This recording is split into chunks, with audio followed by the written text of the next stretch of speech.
Hello students, आज हम class 12th geography की क्लास में लेसन 17 स्टडी करेंगे। Energy resources. लेसन 17 ज्योग्राफी से रिलेटेड, क्लास 12th का हमारी फर्स्ट क्लास।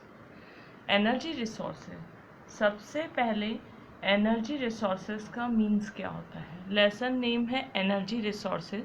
एनर्जी रिसोर्सेज का मीन्स होता है जिन रिसोर्सेज के थ्रू हमें एनर्जी मिलती है, हम उन्हें एनर्जी रिसोर्सेज कहते हैं। एनर्जी रिसोर्सेज भी टू पार्ट्स में डिवाइड होते हैं, कन्वेंशनल एनर्जी रिसोर्सेज और जो कन्वेंशनल एनर्जी सोर्सेज और प्लस ये है non conventional energy sources.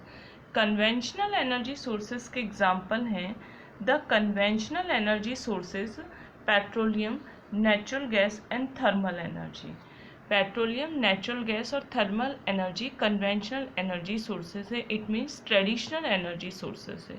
Thermal energy sources it means temperature के ज़्यादा होने की वजह से के रीज़न से जब एनर्जी मिलती है तो वह है थर्मल एनर्जी। फिर हमारा आ जाता है, हम सबसे पहले टॉपिक में पढ़ते हैं एनर्जी कन्वेंशनल एनर्जी सोर्सेज में हम सबसे पहले स्टडी करते हैं कोल के बारे में हम डिस्क्राइब करते हैं। Coal it means prime source of thermal power. Thermal power का प्राइम सोर्स है कोल एनर्जी। कोल एक ऐसा मिनरल है जिसके थ्रू हमें सबसे ज़्यादा एनर्जी मिलती है। फिर हमारा आ जाता है टॉपिक वाइज स्टूडेंट्स, ये पॉइंट वाइज कोल में ही अलग अलग पॉइंट्स बन रहे हैं, उन पॉइंट वाइज मैं आपको अलग अलग इम्पॉर्टेंट वाइज डिस्क्राइब कर रही हूँ। इंडस्ट्रियल रेवोल्यूशन सबसे पहले स्टार्ट हुई थी ब्रिटेन में। ब्रिटेन कहाँ है? इंग्लैंड में। फिर अब हमारा आ जाता है टॉपिक कोल, कि कोल को और किन नामों से हम जानते हैं और किन नामों से फैमिलियर हैं हम कोल से। सबसे पहले कोल को हम मदर ऑफ इंडस्ट्रीज भी कहते हैं। It means mother of industries का मतलब है कि कोल एक ऐसा मिनरल है जिस बेस पे कोल एक दूसरी जो इंडस्ट्रीज़ हैं उनको रॉ मटेरियल प्रोवाइड कराता है। It means coal mother of industries. Coal को ब्लैक गोल्ड भी कहते हैं। ब्लैक गोल्ड कोल को इसलिए कहते हैं क्योंकि ये ब्लैक कलर का होता है, और जिस तरीके से गोल्ड एक मिनरल है, मेटल है जो हमें वैल्यूबल सोर्स है हमारे लिए, उसी तरीके से कोल भी एक वैल्यूबल सोर्स है। फिर है कोल है symbol of power. Symbol of power it mean जैसे हमने स्टडी किया था prime source of energy, energy का प्राइम सोर्स है कोल। सिंबल ऑफ पावर कोल। फिर है इंडिया का जो सबसे थर्ड रैंक है कोल प्रोडक्शन में। कोल प्रोडक्शन में इंडिया का थर्ड रैंक है। सबसे फर्स्ट नंबर पे है चाइना, सेकंड नंबर पे है यूएसए और थर्ड नंबर पे है इंडिया।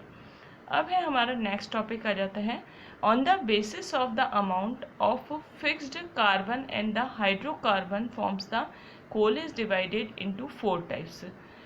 कोल कोल में कंटेन होते हैं कार्बन होता है और हाइड्रोकार्बन होता है। हाइड्रोकार्बन और कार्बन के बेस पे हम कोल को 4 टाइप्स में डिवाइड कर सकते हैं।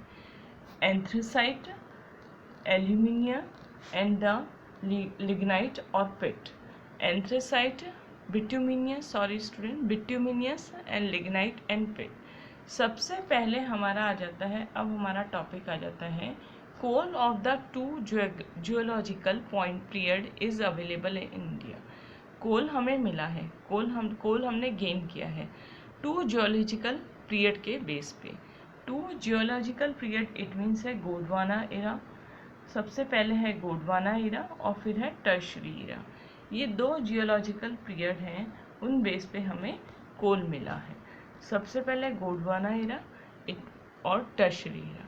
अब हमारा पॉइंट आ जाता है कि गोंडवाना एरा में कौन कौन से गोंडवाना एरा में ऐसे कौन कौन से रीजन हैं जहाँ से हमें कोल मिला है।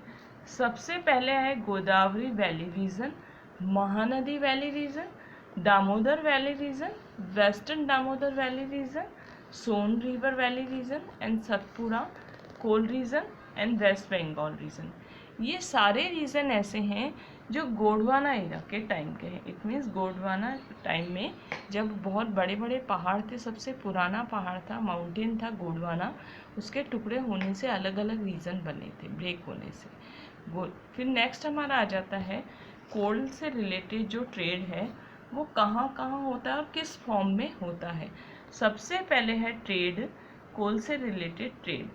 कोल is the neighboring countries Bangladesh, Nepal, Bhutan, Myanmar and Sri Lanka.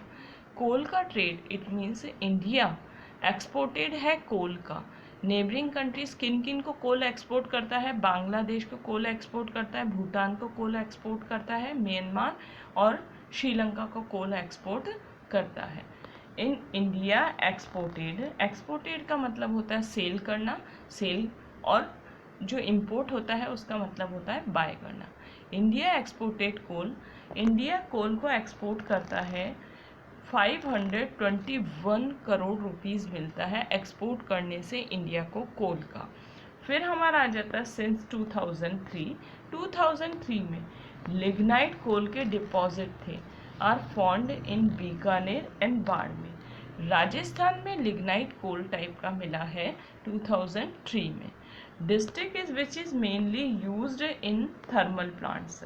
यहाँ पे सबसे ज़्यादा राजस्थान में 2003 में लिग्नाइट कोल के डिपॉजिट मिले हैं। लिग्नाइट कोल के डिपॉजिट मिलने से यहाँ पे थर्मल पावर स्टेशन इस्टेब्लिश हुए हैं और थर्मल पावर स्टेशन में लिग्नाइट कोल का यूज़ किया जाता है। Bikaner and Barmer in situated in Rajasthan. अब हमने सबसे पहले तो हमने कन्वेंशनल एनर्जी सोर्सेज स्टडी कर लिया था कोल। हम नेक्स्ट का थर्मल जो नेक्स्ट एनर्जी सोर्सेज है पेट्रोलियम स्टडी करेंगे। सबसे पेट्रोलियम हमसे हमारे लिए सबसे ज़्यादा ज़रूरी है। क्यों? क्योंकि हमारे जो भी व्हीकल्स चलते हैं वो पेट्रोलियम के थ्रू जो एनर्जी रिड्यूस की जाती है उसी से ही चलते हैं। सबसे पहले पेट्रोलियम है, petroleum derived from the words Petra. Petroleum कौन से वर्ड से निकला है? पेट्रोलियम पेट्रा वर्ड से निकला है। पेट्रा का मीन्स होता है रॉक एंड एल्यूमिनियम। पेट्रा का मीन्स है rock and the oleum. Oil obtained from rocks. Petroleum में जो ऑयल होता है वो रॉक से निकलता है, इट मीन्स सेडिमेंट्री रॉक से निकलता है। पेट्रोलियम जो ऑयल हमें देता है, पेट्रोलियम जो एक खुद ही एक ऑयल है जो हमें एनर्जी देता है, वो सेडिमेंट्री रॉक से हमें मिलती है petroleum. Crude oil in India, India में जो क्रूड ऑयल है in India is found anticlines and the faults of rocks of tertiary era. India में जो क्रूड ऑयल है वो हमें मिला है टर्शरी इरा से। टर्शरी इरा में कैसे मिला है हमें कोल? इंडिया में क्रूड पेट्रोलियम, सॉरी स्टूडेंट, कोल नहीं पेट्रोलियम, क्रूड पेट्रोलियम हमें टर्शरी इरा में मिला है। जो रॉक्स होते हैं उनमें जो फॉल्ट्स होते हैं, फॉल्ट्स इट मीन जो क्रैक्स आ जाते हैं, उन क्रैक्स में हमें पेट्रोलियम मिला है टर्शरी इरा में। Petroleum was searched when Assam railways company making tracks in the Margherita area in 1860। Petroleum हमें असम से मिला है। व्हेन असम, जब असम रेलवे कंपनी ने ट्रैक्स बनाने के लिए, मार्ग्रेटा में ट्रैक्स बनाने के लिए 1860 में जब पेट्रोलियम का सर्च किया था। क्रूड ऑयल हमें मिला है टर्शरी इरा में, और फॉल्ट्स, रॉक के फॉल्ट्स थे, रॉक के क्रैक्स थे, उनके बीच में हमें पेट्रोलियम मिला है। जब असम रेलवे कंपनी ने मार्ग्रेटा में 1860 में ट्रैक्स बनाए थे तो सबसे पहले असम रेलवे कंपनी ने पेट्रोलियम को सर्च किया था। फिर हमारा आ जाता है next point, since 1953 geological survey of India. 1953 में geological survey of India, it means geological survey कराया गया। इंडियन गवर्नमेंट ने जियोलॉजिकल सर्वे कराया 1953 में। उस बेस पे डिस्कवर की गई नेचुरल ऑयल को डिस्कवर किया गया। नेक्स्ट हमारा पॉइंट आ जाता है इन 1956 में oil and the natural gas commission का फॉर्मेशन हुआ था। 1953 में तो जियोलॉजिकल सर्वे कराया था जिसके थ्रू हमें नेचुरल ऑयल मिला है, और 1956 में ऑयल और नेचुरल गैस कमीशन का फॉर्मेशन हुआ था। फिर है हमारा in January 1976 Burma shell refinery and shell company Bharat petroleum corporation, Burma shell refinery और शेल कंपनी ने भारत पेट्रोलियम कॉरपोरेशन को एस्टेब्लिश किया था। फिर नेक्स्ट हमारा आ जाता है petroleum producing area. Petroleum producing area है डिगबोई। डिगबोई असम में सिचुएटेड है, गल्फ ऑफ कच्छ गुजरात में सिचुएटेड है। ये दो एरियाज प्रोमिनेंट है जहाँ से हमें पेट्रोलियम मिला है। स्टूडेंट्स, हमारे क्लास 12th का ज्योग्राफी से रिलेटेड लेसन 17 का फर्स्ट पार्ट हमारे first video it means first class में कंप्लीट हुआ है। हम अपने नेक्स्ट वीडियो में इट मीन फाइनल वीडियो में क्लास 12th का ज्योग्राफी से रिलेटेड लेसन 17 का रेस्ट पार्ट स्टडी करेंगे।